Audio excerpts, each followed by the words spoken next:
which came from a session we did on honoring fathers.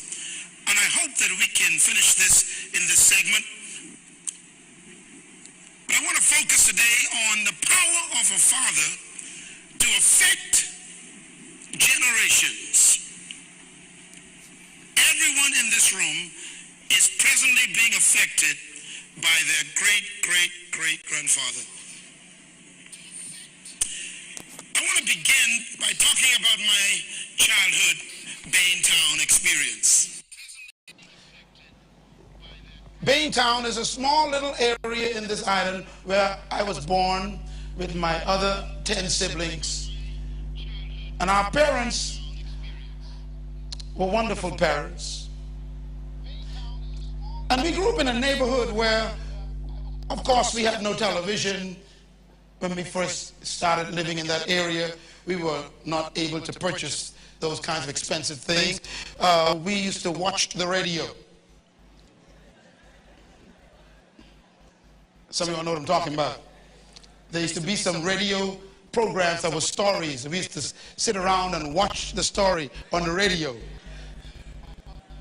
And we didn't have sophisticated places to eat like McDonald's and Burger King.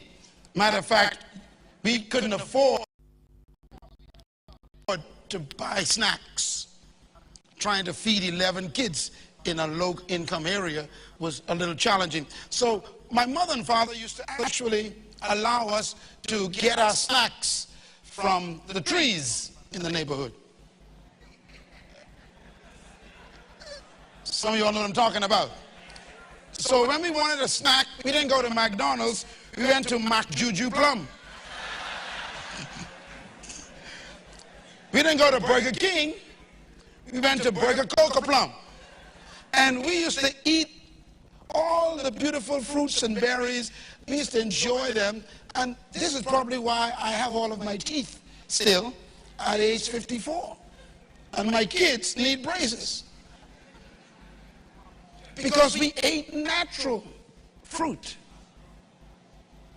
And I used to remember sometimes we would be so hungry, we'd go to the fruit trees, and the fruit tree would not have ripe fruit yet, but we would still be hungry. So what we used to do is we used to pick the fruit while it was green. And if it was a mango that was green, we'd beat it against the wall. Come on, anybody got this revelation? To soften it up. And if it was green plum or juju, we would get salt to season it. Anybody got a revelation? See, some of you young folks don't know how good it tastes to dip your canep in salt and pepper. Ah, come on, somebody. And we used to eat those fruit green. And I remember my mother telling us one day, we bought this big bag of green plums. Scarlet plum, green. We were so hungry. And we got the box of salt. We sat on the ground in the back of the yard. And we dipped the plums, green, into the salt. And we ate all of them. And my mother was warning us, don't do that. You will get sick. Well, you know, young people are much wiser than older people. So we ate all these green plums. And all of a sudden, about 3/4 way through the plums, everybody slowed down.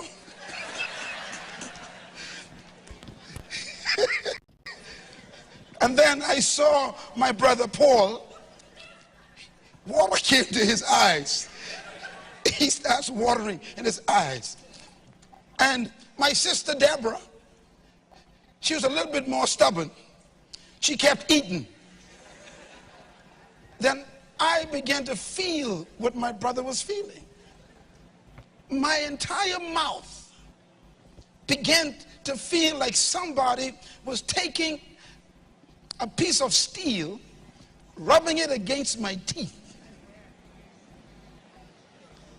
Anyone know what I'm talking about?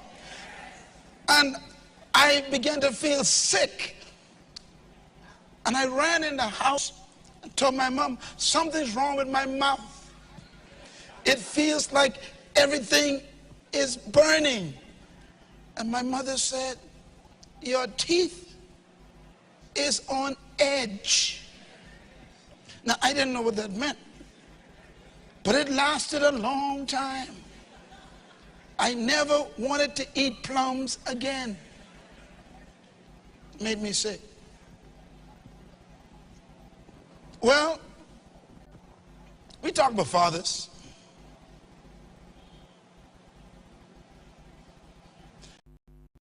God says fathers are just like green plums. Let's read what it says.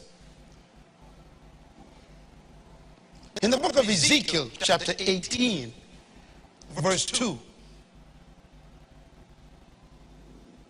it says, the fathers have eaten sour grapes, and the children's teeth are set on edge. You wonder why your life is hurting so much? In many cases, you're struggling with problems. Somebody ate something in the last generation, and it ain't your mother.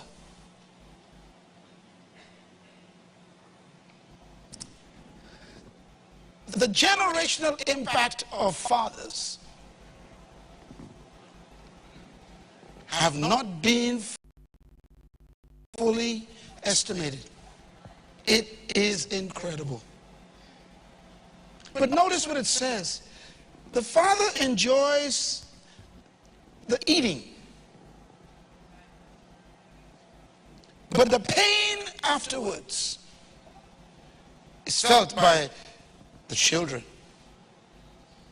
And this is why we've been trying to deal with this. This is George Foreman. He and I sat down and spoke personally for a while because he's one of the most successful fathers that I've ever met. All of his kids are respectful. Two of them were there with him. One was sitting right to his left while we were talking. And he told me, he said, the reason why my kids have turned out well is because they must never forget the price I paid for them. Do you know George Foreman is a multi-billionaire? We all know that. He's the one who invented the George Foreman grill. He didn't just make a lot of money from boxing, but he's a businessman. And do you know what he did?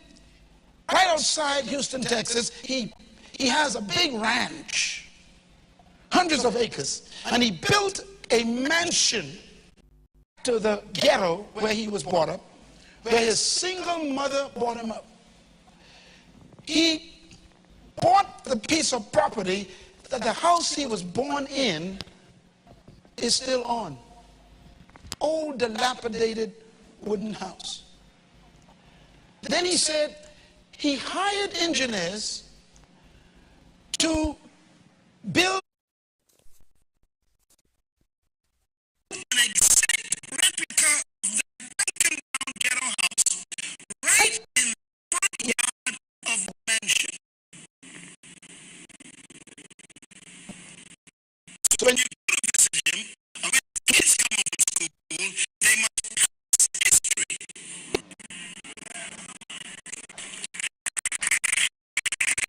Get into the future.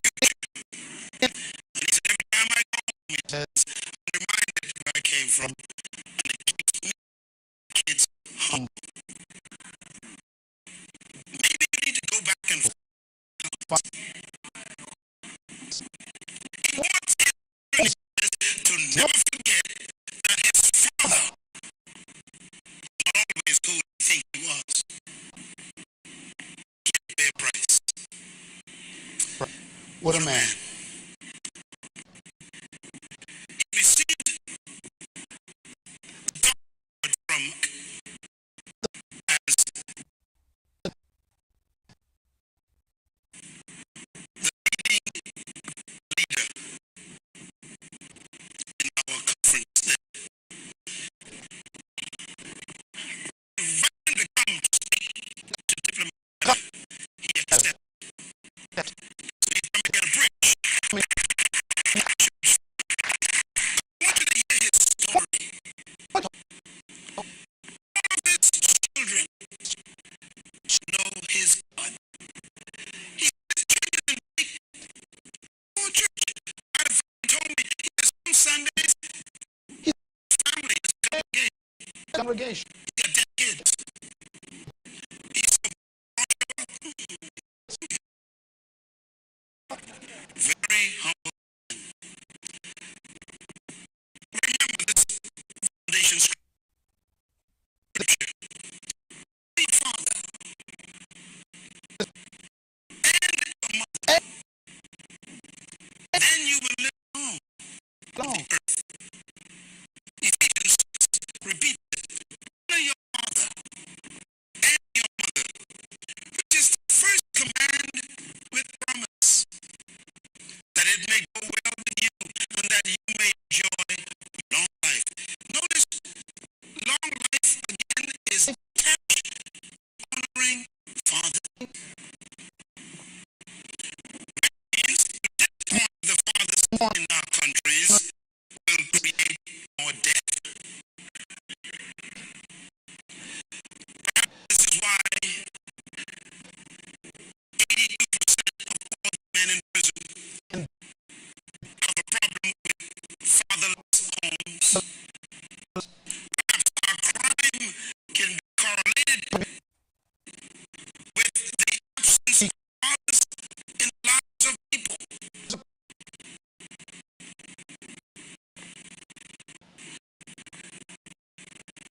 What is a father? I want to reiterate this for those listening. Is the The word father is the Greek word pater. It means source, pusher, sustainer, protector, progenitor, founder, and author. Very powerful word. The word father therefore means the source and the sustainer and the progenitor. We are suffering from the absence of fathers as models. I mentioned this, I'll repeat it again.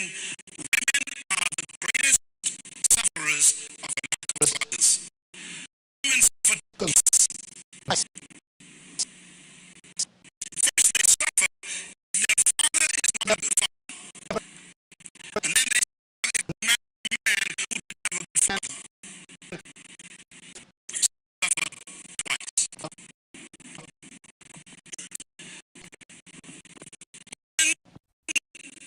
The men what they can deliver because the men didn't men. get it from their father. That's a sad reality. So here's what you do. You didn't have a good earthly father. Jesus said, be ye perfect, But ye as your Father in heaven is perfect. And in this brief series, we've been talking about the impact of fathers, and I'm hoping that the men and the young boys are capturing how they are to national development. If you didn't have a good father, didn't have a good role model in the home, this is about men and women, Jesus says your answer to that problem to use God and the fathering of his son Jesus as your perfect model. Like him, we've been going through a number of the qualities of God's fathering, and I want to just throw a few out today, make a note of. First of all, research the fatherhood nature of God. Here's one of the components I found. Fathers provide character. I'm going to read this right from scripture so you can see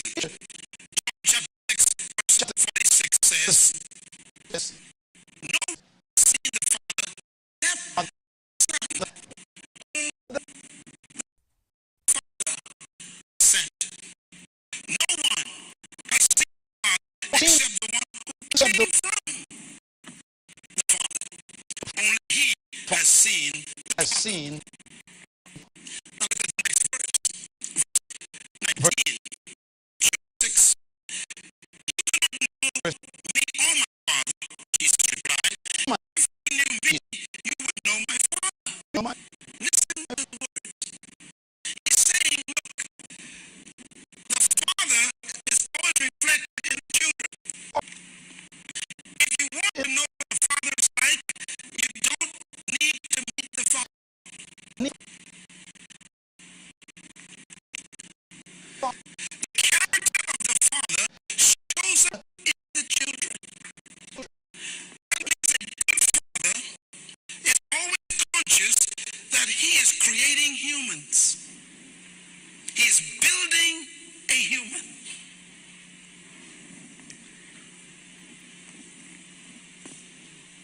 There are many men in this room who do not want to be like their father. They do not want that character. What a tragedy. This is why God says, I have brought you this teaching today so that you can find the Father who you can be like, which is God himself. In the book of John, chapter 8, another statement made by Jesus, verse 41, he says, you are doing the things your own father does. Now, this statement was made to religious leaders who wanted to kill him. And they were talking about fathers. Matter of fact, they told him, our father is Abraham. And Christ said, before Abraham was, I am. And then they attacked him. They said, you don't know who your father is. Watch this. I'm quoting. You don't know who your father is. That's what they said. Do you know what they actually said? You are illegitimate. Now remember, the rumor in the town was Mary got pregnant and Joseph was in the daddy. Remember that? They were referring to that. They were saying, you want to tell us about fathers? You don't know who your own father is. And then Jesus said these words, if you knew my Father, you would know me. But because you don't know my Father, you do not know the Son. And then he says, you are of your father, the devil. Now they were claiming Abraham. He said, no, your father is the devil. Why? You acting just like him. Everybody's a character. In other words, you claim to be like Abraham, but you acting like Satan. Because fathers produce character. Show me a respectful young man. I'll show you a man who had a father who instilled respect. This is why it's so important for you, men, to find a man who you can look up to and emulate. And it might not be your biological father, but you better find a father. Because you need someone to get your character from. He told them, you are doing the things that your father do. Why? That's what children do. John chapter 10, verse 30, Jesus says, I and my Father are one. The power of a father. I was speaking yesterday morning in Houston, Texas, at a men's conference sponsored by the Redeemed Christian Churches of Nigeria. It was held in Houston, Texas at the Marriott Hotel. And they flew me in to speak to these men, and the room was full of all these men. My son was with me, and we were there speaking to all these men packed in this room. And at the end of it, I invited the men to come forward to rededicate themselves to manhood. They came and they were weeping. One of them came to me and pulled me to him, to his face, and he put his mouth to my ear. And he said, I don't want to be like my father. My father was a womanizer. I am a deacon in my church, and I feel the same attraction. I don't want these women in my life.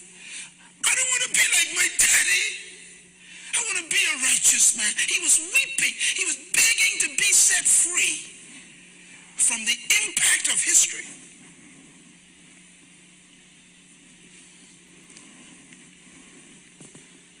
I prayed for him. Our prayer was very unique. I said, we're going to pray for deliverance from a spirit that entered your family line through your father's action. You don't need salvation. You're already saved. You need deliverance from a spirit. I said, but you're going to have to make some statements. And I led him through what I call generational renouncement. You have to renounce the right of that spirit that came into your family through your father's practices. Otherwise, the spirit cannot possess you, but it will harass you all your life. This is why good men go bad. I'm talking about men who are upright, spiritual men. They end up doing dumb things because they never dealt with the breaking of generational influence. I and my father are one. Do you want to be like your earthly father? Men, listen to me carefully. If you have children, male or female, your job is to make them just like you. So you better be something worth making like. It gets deeper. Fathers provide language and belief according to Jesus. Look at this. The power of a father's language affects the language of the children. You ever wonder why young people curse all the time? You check their home environment. I remember one time I used a word in my mother's presence. It was not even what I consider a curse word today. It was mild. HIP. I'm spelling it because we couldn't even say it. Y'all don't know what I'm talking about. We had a home that was so tight, you couldn't even say HIP. See, I still spelling it. I'm afraid to say it. So we used to say, move your HIP. And one time I said it, and I picked my head up across the room. Went to go get my head. Put it back on my body.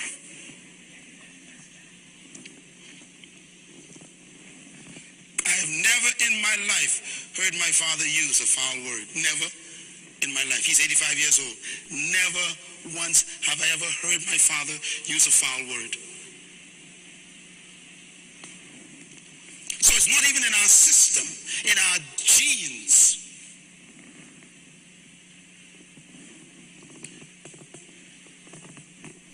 So here's the question. Can your children repeat in public what you say in private?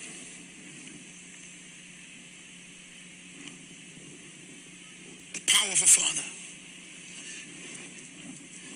John chapter 8 verse 8 says, I do nothing of my own, but speak only what I was taught from my father. In other words, Jesus is saying a good father puts words in his children's mouth.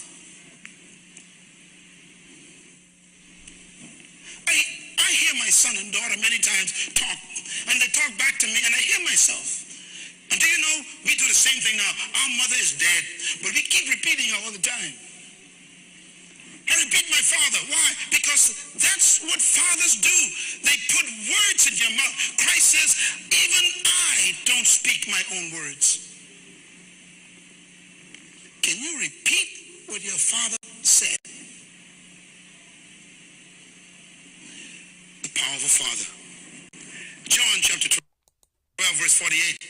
It says, if I did not speak, for I do not speak rather of my own accord, But the Father who sent me, he commanded me what to say. Listen to Jesus. He's a grown man. He's 31 years old at this stage, and he's saying, I still don't have my own original language. The power of a father provides language for the children. Notice I have up here negative or positive. If your father is a man of faith, a man of hope, a man of good influence, you'll end up having those kinds of words. There are many young men who don't want to say what they say, but that's all they know.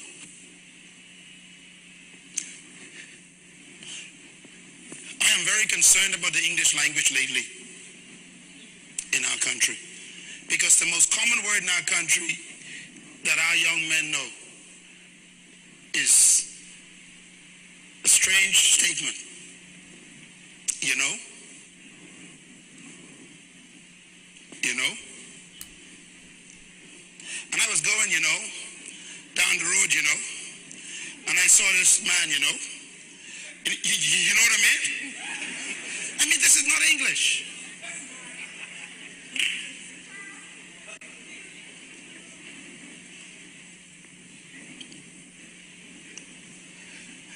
You provide the language for your children. Do you know Jesus Christ was so affected by his father? Ready for this? His father told him something, and what he told him was so unbelievable that it didn't make logical sense, but he believed what his father said so much, he quoted what his father said in the midst of people not believing it. What did he do? His father told him, if you go to earth and you lay your life down, you'll rise again. So the Bible says Christ came to earth, and then Christ says, my father told me that if I lay my life down, I'll take it up again. So I'm going to die on his word. Can you quote your father to the point where you even do things you don't understand? But if he said it so, it is so. The power of a father. Give your children faith words, not curse words. Fathers teach by example. Here's what Jesus said. Whatever fathers do is a classroom. John 8, verse 38. I am telling you what I have seen in my Father's presence. Jesus speaking. And you do what you have heard from your father. I know you've never seen these verses before, right? But they're so powerful. He said, look, here's how fathers work. Whatever you see them do, you do.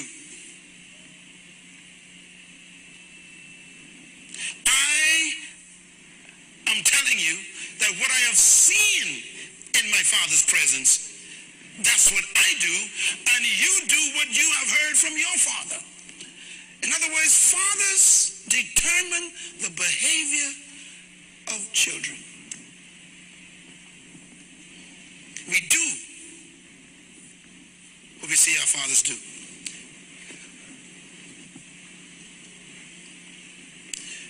Another one I thought was interesting. The fathers determine the quality of character, because fatherhood is manifested in the character of their children. Fathers determine what children are and what they are not.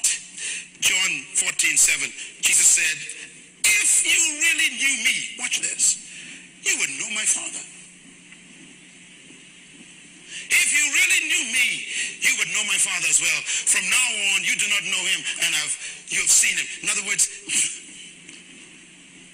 if you see the way the children behave, you can tell them what kind of father they have.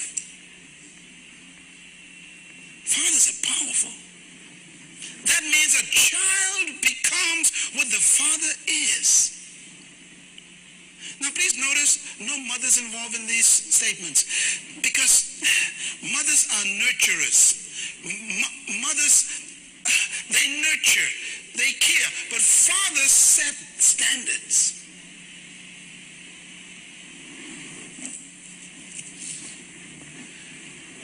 A man grows up in a home where every time his mother gets his father upset, she gets hit physically. And the guy is 3 years old, he watches this. 5 years old, he watches this. 10 years old, he watches this. 14 years old, he watches this. 15 years old, he wants to do something about it, but he's afraid because that's his father. So now he begins to hide the frustration. He builds it up. And at 30, he gets married to you. Now he has 30 years of pent-up anger. And then one day, after the honeymoon, you get him mad. Now remember now, he's a deacon, singing the choir, praise and worship leader, prayer meeting director, but one day you got him angry. 30 years of pent-up father character building. And all he knows is when they get you angry, you hit them. And you are in shock. Did you hit me? Do you know who I am? And then hit you again. Bop. And you're like, I thought you were saved. And they hit you again. Bop.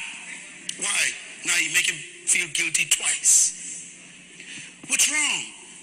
I do what I see my father do. Some men are wondering, why am I still having this tendency to do certain things? Because they've not yet been delivered from the history of the oppression of the power of a father. Ladies and gentlemen, please, I hope you don't take this to bring depression. My job is to first identify problems and then solve them by God's grace. If you knew me, you would know my father. How do you measure fathers? Jesus told us how to measure a good father. John 14, he says, anyone who has seen me has seen the Father. How can you say, show us the Father? Don't you believe that I am in the Father and the Father's in me? The words I say to you are not just my words. And the things I do is because my Father is living in me. Wow. Fathers live on. Ladies and gentlemen, especially the ladies, listen to me. You don't marry men. You marry histories. When you meet a guy, that ain't no person. That's a history. And you got to do research on that history before you take the history in your bed. Because these guys look nice, dressed nice, got a good title, got a good job, they got a fine car, but that's history driving that car. And you got to make sure, I know this history. Do I know this person?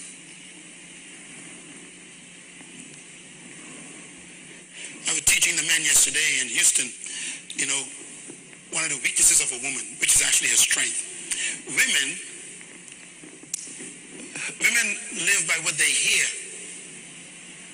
Men live by what they think. Two different creatures. So words heard by a woman is an emotional experience. Words heard by a man is information. So women don't hear words, they feel words. This is why it's very important for a man to be careful what he says to a woman. She doesn't hear it. She actually experiences the word. If you call a man stupid, he calculates, am I stupid? No, not stupid. So it doesn't affect him, it's just information. You call a woman stupid?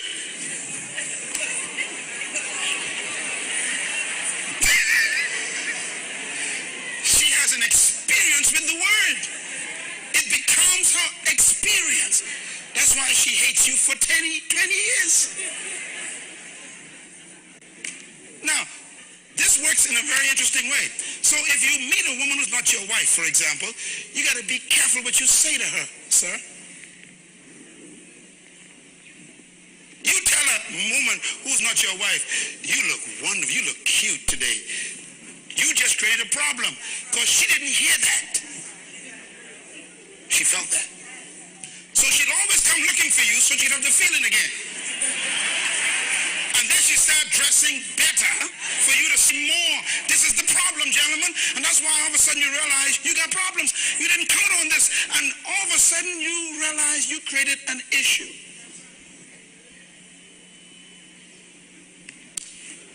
Don't say to women what you don't want them to feel.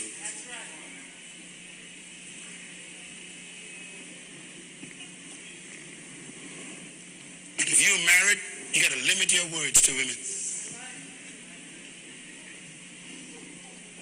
Some of them are starving for the feeling. I'm telling you, they're 42 years old, ain't got no man, and here you are winking at them, telling them to look cute. Hey, brother, say it again. But I'm married, I don't care, just say it again. See, they want that feeling. You wonder why it's so difficult to get rid of sweethearts. You got to pick the phone and say, get out of my life, you are ugly. Bam, hang the phone up. Don't say, baby, I think I got to go home to my wife. Now, I know you're cute and everything, but hey, it's too late. Don't say that to her. You'll never be free. Women don't hear words, they feel them. That's why you should never curse a woman.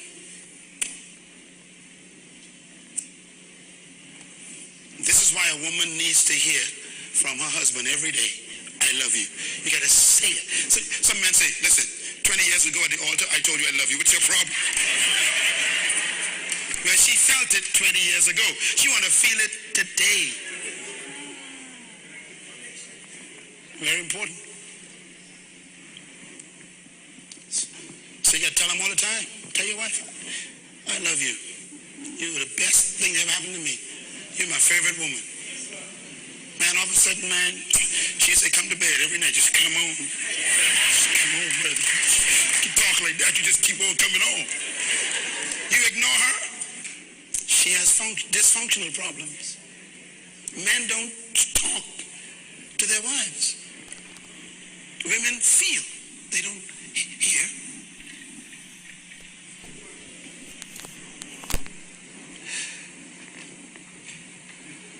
Jesus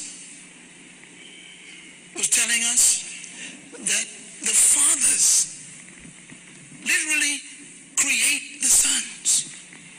So when you see a son, you see the father.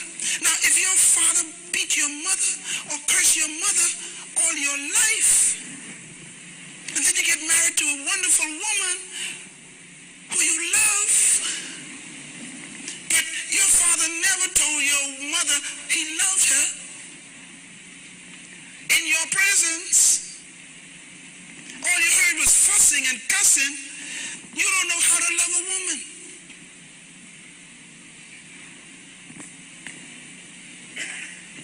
And we wonder why we battle. Why don't you talk to me, honey? What do you want me to say? Anything. Okay, anything. They just don't know. Why? No modeling. No modeling. You know, all the men in my family are very, very sentimental. We are very, very loving. All our men. My brother sitting over there, God, my brother Oscar, very loving. Why? My father always hugging my mother. They always talking, you know, he rubber. Sometimes I see him kissing and I go, boy, let me go laugh at you. You know, he said, get out of here. He did it in our presence. So my wife is benefiting from that a lot. Some men never saw that. They don't touch you unless they're having sex. Why? Did I hear you right?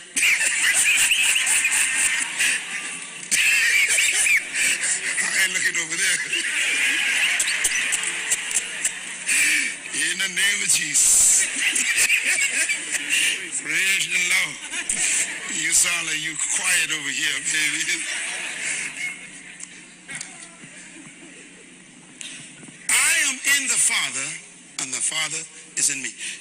Fathers, listen to me, man. You literally enter your children's lives. They take you into their future. This is why if your father wasn't a perfect father, you got to get God into your life fast. And then get him to give you some models that you can adapt from and adopt from so you can receive the right modeling to protect the women that you marry. Here's the one that I thought was interesting. Fathers create beliefs. What you believe comes from your father. I like this. John 1:14 says, these words you hear are not my words. They belong to my Father who sent me. In other words, fathers create the belief systems and the philosophy of their family. Look at verse 14, chapter 14, verse 31. Jesus says, but the world must learn that I love the Father and that I do exactly what my Father commanded me to do. A good father gives his children what to do in their lives. This is why a lot of men don't know what to do. They don't know what to do with their lives. And I think of this young man, Kevin this morning. Kevin was supposed to have a daddy he could call and say, Daddy, I'm in medicine, Daddy, give me some guidance. I had to father him through a book. And there are men sitting here today with the same problem. At the crucial moments of their lives, there was no father to give direction.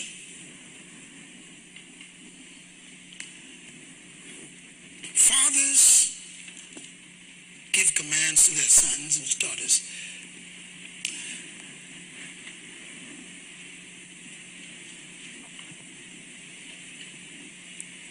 Without that, we get demands from our contemporaries.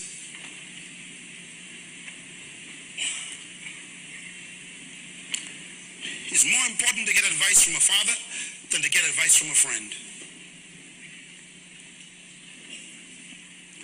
Let me give you a couple more before we go.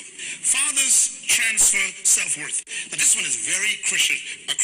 John 15:9, Jesus says, as the Father has loved me, so have I loved you. Now this is important. Notice where he got his love from. How did he learn to love? Look at it. His father loved him. Think about the implications.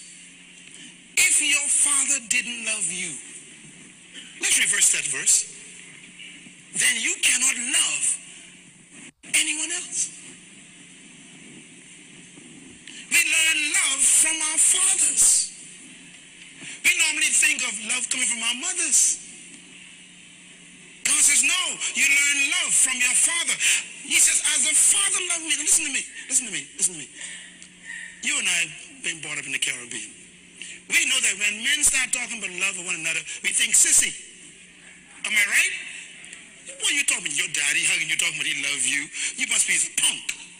Look at that verse. He said, the reason why I can love you is because my daddy said he loved me. Do men talk to men about love? Son, I love you, son. Jesus had such a solid self-worth. He had a strong self-esteem. Why? Because his daddy told him, I love you, son. Let me tell you something. If your daddy tell you he loves you, it doesn't matter who hates you. My father loves me. That's it. You can talk bad to me, curse me, don't like me, criticize me. All I know is my daddy loved me. Women need to marry men who got love from their fathers.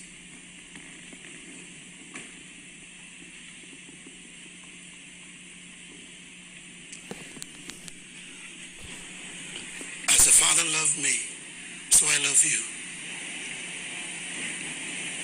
You know why I hug men all the time? Because men don't get hugged. In this church, I'm a senior pastor. They call me a senior pastor. You know what I am? I'm just a daddy. Take away your daddy left off or give you what he never gave you. But you got to be in my presence. Has your father ever held you and say, son, you make me proud? Do you know when Christ was baptized? A voice came. This is my son. This is my boy. Listen, your mama always tell you she loves you. What about your father? Christ says the Father is the one that makes it happen.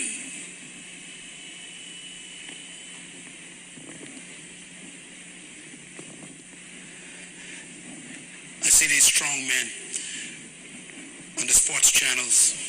You interview them all the time. Yeah, I want to say hello to my mama. Yeah, hey, mom. You know, my mama, said, my mama, she taught me, mama. Where is your daddy?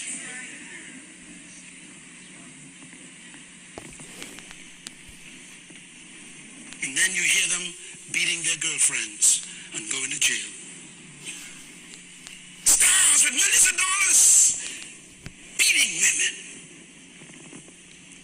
I just saw in the news last night, Whitney Houston came back in her first concert last night. Everybody's cheering, and I looked at her on the screen, and I'm thinking, see, I think like a father. I'm thinking, gosh, is the father piece in place? Because she married a man who didn't have a father, and he beat her and led her into drugs.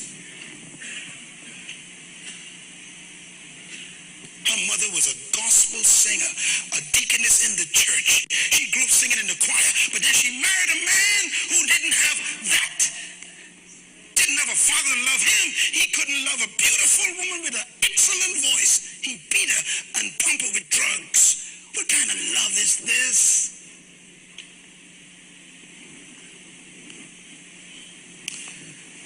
You're divorced today. Some of you are divorced today because what I'm talking about right now. You are divorced. You look back and you go, how did I make that mistake? What was wrong with that man? What went wrong? I'm taking you back to the problem. He couldn't love you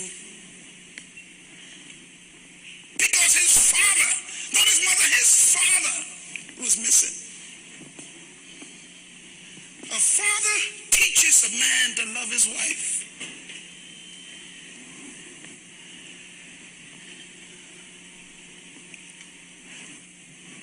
I told God this year, I'm going to adopt every man in this church.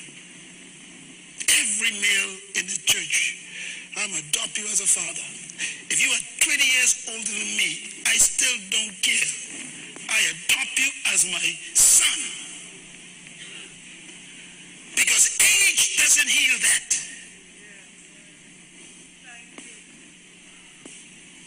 Look at this. Your love is just like the love you received. Your value is determined by the value that was put on you.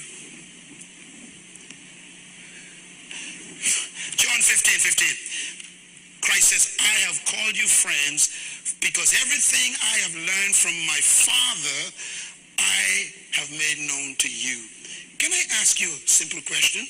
Can you tell your friends everything your father did and taught you and what you saw? Is it good advice to give your friends what you saw your father did? These are deep questions. He said, look, you are my friends because I tell you everything my father told me. In other words, you were supposed to be such a good father that your son could counsel other men with your own words.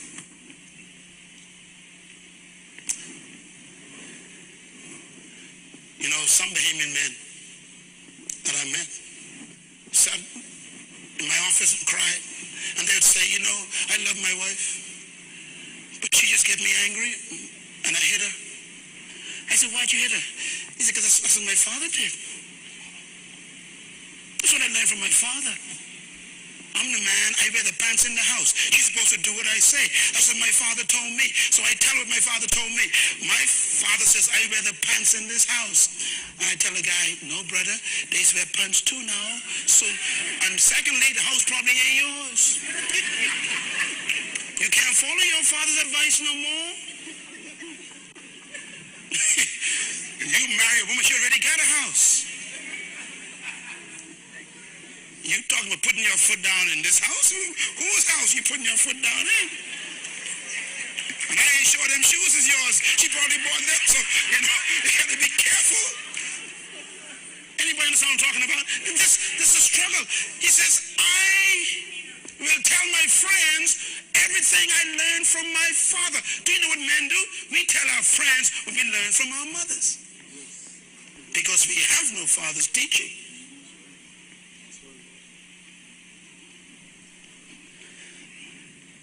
John 15, Jesus is talking. He says, be like my father. He says, perfect. Watch this. He says, he who hates me hates my father automatically. Why? Because I am just like my daddy. You can't say you love my daddy and hate me because he produced this character. You're supposed to be such a good father that if anyone rejects your son, they automatically reject you. Because your son is just like you. What an awesome example of fatherhood. Coming down to the end here. Fathers give standards for friends. This one is very important.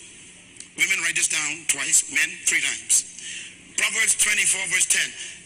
I quote, do not forsake your friend and the friend of your father. And this is interesting. Let me tell you what this means. Can your friends be your children's friends?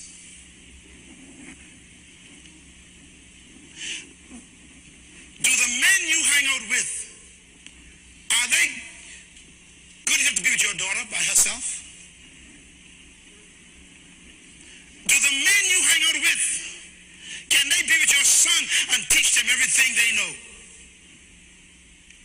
Are your friends so good you can leave your kids with them? That's what that verse is saying.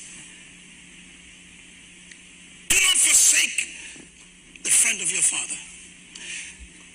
You know, many men, when they want to go with their friends, they leave home. And you don't see them for days. And then they come back.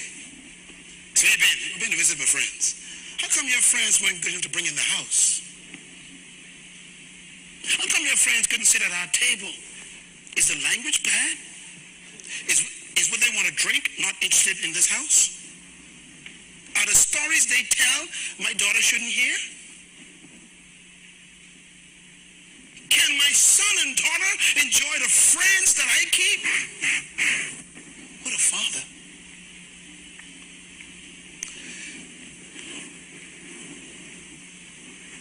Get out of the room, boy. These men talking. What do you mean get out of the room? We here all the time. Girl, go away. I gotta talk to my boys. What are you talking about that she shouldn't hear? Fathers, listen. Can your friends be your children's friends?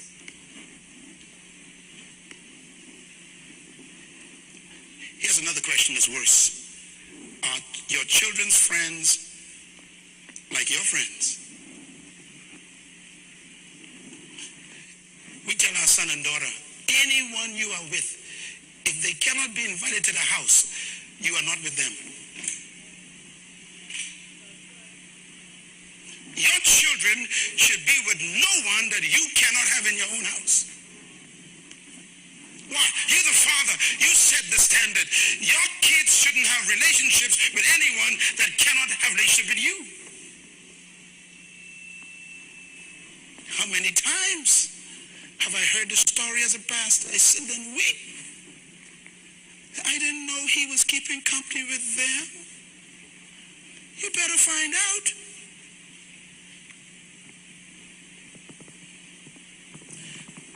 Fathers choose friends that can be their children's friends. If you went on vacation for 3 weeks, can you leave your children with your friends and come back and they're not cursing and watching pornography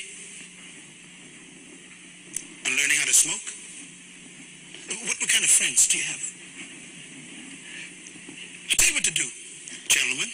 Go home and do an inventory of your friends and see how many of them can be your children's friends. And when you come to a question with one of them, just say, no longer friend.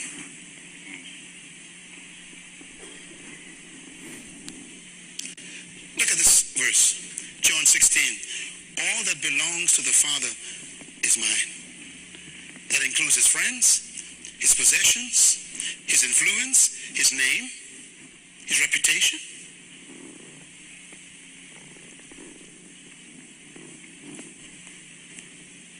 What do you have that your children could possess? I guess the last question is, can your children receive all that you have? Are all your books, your secret books, can they be handed down to your kids? All your secret magazines, can you give them to your kids? All I have belongs to my kid.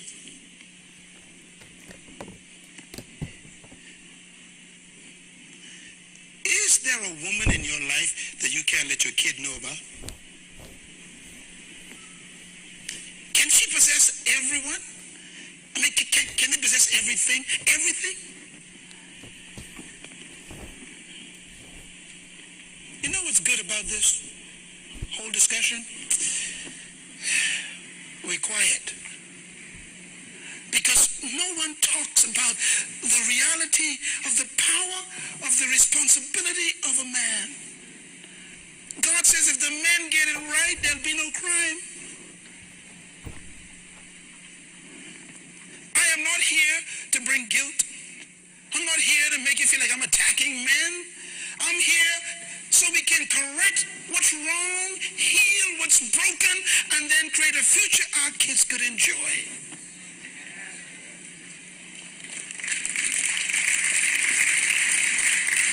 We all got memories. Here's one. John 20. And I'm closing with these last few. Generational fathering. Go instead to my brothers and tell them, Jesus said, I am returning to my Father and to your Father, to my God and to your God. Notice he puts Father before God. He wants you to know God as Father more than as God. Because you can't emulate God, but you can emulate Father. He came to earth to restore us back to our Father. So he said, I've done the work on the cross. By the way, this is made after the resurrection. This statement is after the resurrection. He says, I'm going now back to my Father. He's now your Father. And now you're God and he's your God. I've restored you back to your daddy. In other words, can you recommend your father to father others?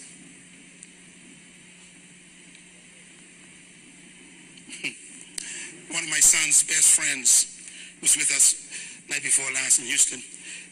From college, he lived in Houston, and my son was with me. And the young man carried my son to the hotel room. We were sitting down chatting, and he just sat there. And the son says, man, I sat and listened to you today. Your daddy blew me away. I said, man, I was taking notes so fast. He said, man, I wish I could just be with this all along. I would be around your daddy all the time. What's he saying? Your father could father me. Can you recommend your daddy to father other men? Probably not. But I tell you what, let's just talk about you. It's your turn now. Can your children recommend you? That's what you got to work for. John 20:21. And Jesus said, peace be with you. He's leaving now. He says, as the Father had sent me, I am sending you. My Father did a good job with me. I hope I did a good job with you, he says. I hope I trained you the way my father trained me. Not my mother, my father trained me. I know you didn't have a good experience with your father, perhaps, but the message today is, let's pick up with you. Let's start with you. Let your children be able to say that. I want to be just like my father. I want to train and love and give just like my father did. As the Father sent me, I'm sending you. You know, this photograph, one of my most precious photographs. son used to wear his hair long with them little knots in it. He used to wear, his pants a little bit lowish, outside the house. I never worried one day. It lasted just a couple months. Because the Bible says when you train a child in the way they should go, they end up with a goatee just like you. What a good-looking guy. Handsome dude. Like father, like son. He's in here today, he's embarrassed right now. But he's a good son. I love him so much. And I tell him that all the time. And I call him, my favorite word to him is my beloved son. That's the way I address him all the time. He is beloved. He must hear that. Because he will have children too. Proverbs 10 says, a wise son brings joy to his father, but a foolish son is grief to his mother. Now notice the difference, eh? Joy means pride. Grief means depression. Two different responses.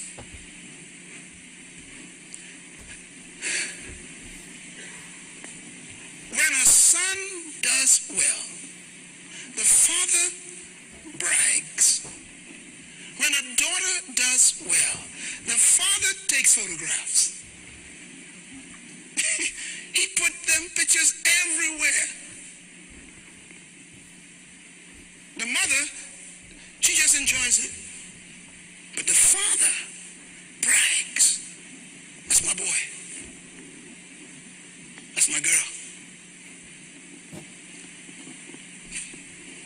Look at this one. Proverbs 15:20. A wise son brings joy to his father, but a foolish son despises his mother. Despise means to ignore. Ignore her instructions. Proverbs 17:21 says, to have a fool for a son brings grief. There is no joy for the father of a fool. When I was preparing this session, I had an idea of reversing that verse. Let's reverse it. To have a fool for a daddy brings grief to a son and sends him to prison.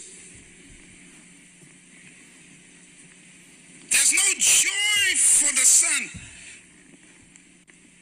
whose father is a fool.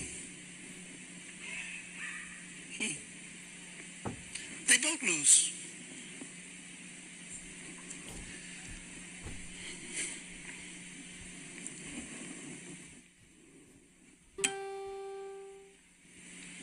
One day I saw my father sitting. He was sitting right here in this chair.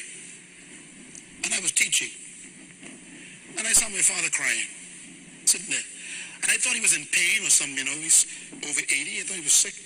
And so I was walking up and down teaching, and I kept looking, making sure, maybe he's okay. And he was just weeping, just sitting there with his Bible. And he kept on looking at me, and I'm thinking, my daddy's having something, heart attack or something. At the end of the meeting, I rushed over to him, right in the front, and I said, Dad, you okay? And we hugged. He said, son, yeah, I'm fine. I said, why were you crying? I saw you. Are you okay? And Daddy says, sure, son, I'm fine. He said, he laughed. I said, then what was the problem? He said, nothing. He said, I was just sitting there looking at you and thinking, that's my boy.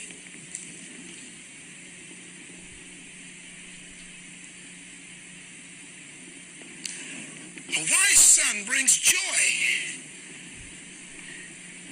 to his father. Maybe I'm a wise son, I don't know.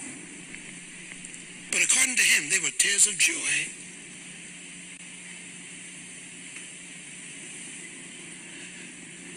I feel the same way as a pastor. When I see you do well, when I see you faithful and not messing up your life, it makes me so happy. I called one of my sons this morning. I said, I haven't seen you, man.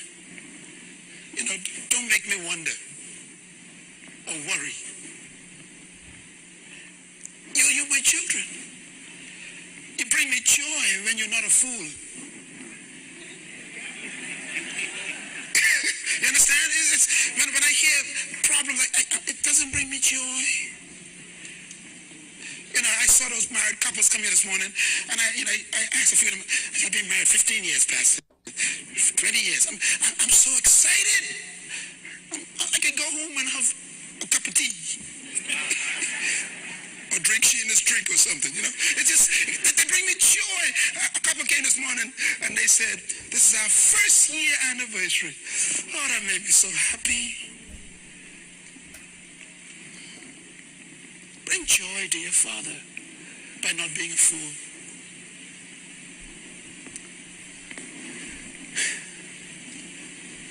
Fathers, do not frustrate your children. Bring them up in the training and the instruction of the Lord. Ephesians 6:4. Fathers, do not embitter or make your children angry, or they will become discouraged. That means they will no longer have any hope in society and turn into criminals. Notice all the instructions are to fathers.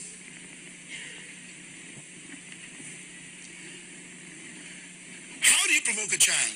By saying one thing but doing something different. That's how you provoke a child. To provoke means to exasperate.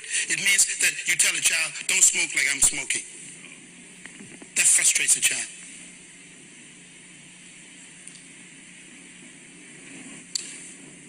These instructions. Proverbs 28 says, he who robs his father or mother and says it's not wrong is a partner to he who destroys. He's talking about destroying your own father. Your father's the root. If you kill the root and you are the fruit, it's over for you.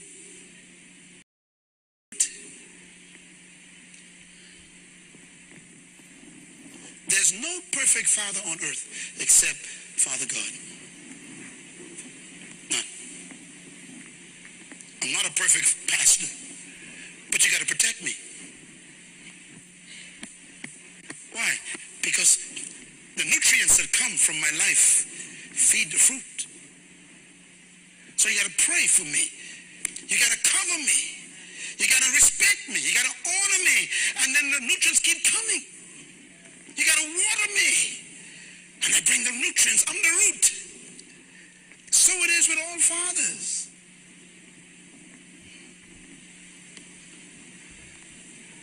Honor your father.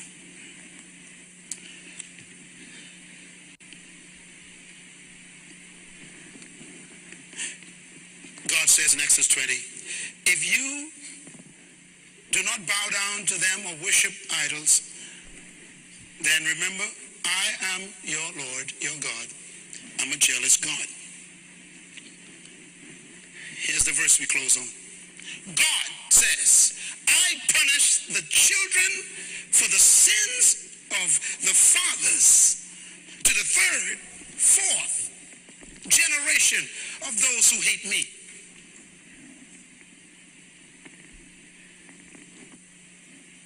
That's a long time to receive punishment. 4 generations. Not the mothers, the fathers. Your fathers bow down to idols, it shows up in your life 4 generations later.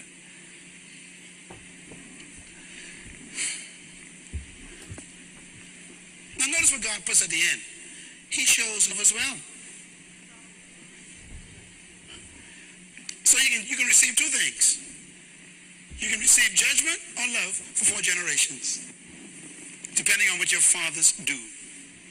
If your fathers love me, I love 4 generations. If your fathers disobey me, the effects will affect 4 generations. Yet he does not leave the guilty unpunished. He punishes the children and their children's children for the sins of the fathers to the 3rd and 4th generation. Let's close your Bibles. Fathers determine the future. Now listen, don't leave until we pray the deliverance prayer. Are you ready? We're going to get every woman and man free in this room. You will not leave here with your father's curse. I'm not talking about the one that you maybe have in the house. Your father's father's father's father. Notice it's 4 generations. I don't know what my great-grandfather did. I have no idea. But Jesus says, I better get it sorted out now. Make sure whatever he did doesn't affect my children.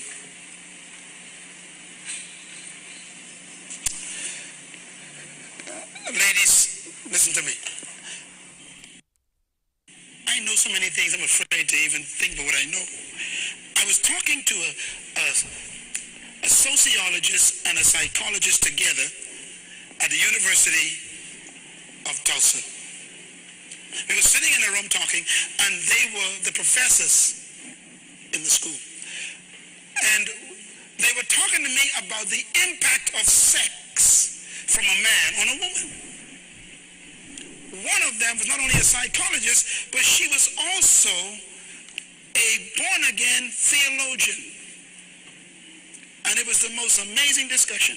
They said that they have actually shown that when a man has sex with a woman, he doesn't just transmit sperms, but he transmits his history to the woman's womb. And they were saying that the woman's womb is where the man came from. And because of where he came from, he's always longing to go back there. And he goes back there to deposit everything he is back into the womb. And this is why a woman, they say, could be wonderful, and then she marries a man or even sleeps with a man she ain't married to, any man, and she thinks it was only sex. And she walks away with a history in a vagina. I sat there, I was afraid. They said they have psychologically dealt with many, many cases where women pick up strange mental problems after sex with a man.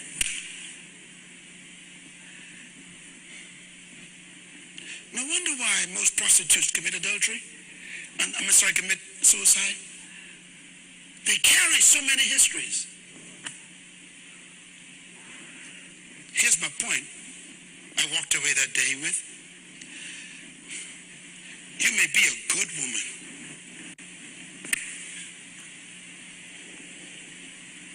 but if you marry a man who has these spirits harassing him, and he gives you a sperm that becomes a child, everything is transmitted to you and the child. So I talked to the psychologist who was a theologian. I said, so what do you do? She says, you can't just counsel these people. She said, they need deliverance spiritually also. A psychologist, professor, doctor. She said, because it's not just psychological anymore.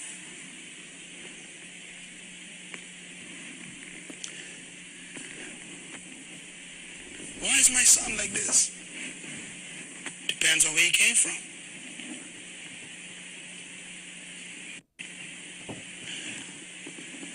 God's word. The seed of the righteous is blessed, which means it's possible to have the seed of the unrighteous, which is cursed.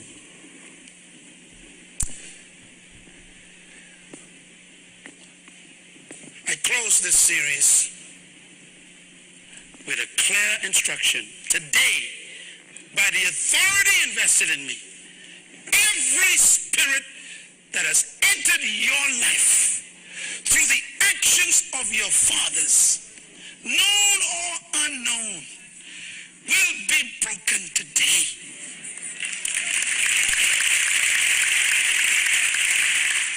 Thank you once again for listening to this message, as we hope that it has been a blessing to you. Our goal is to show you new paths and opportunities so that you can discover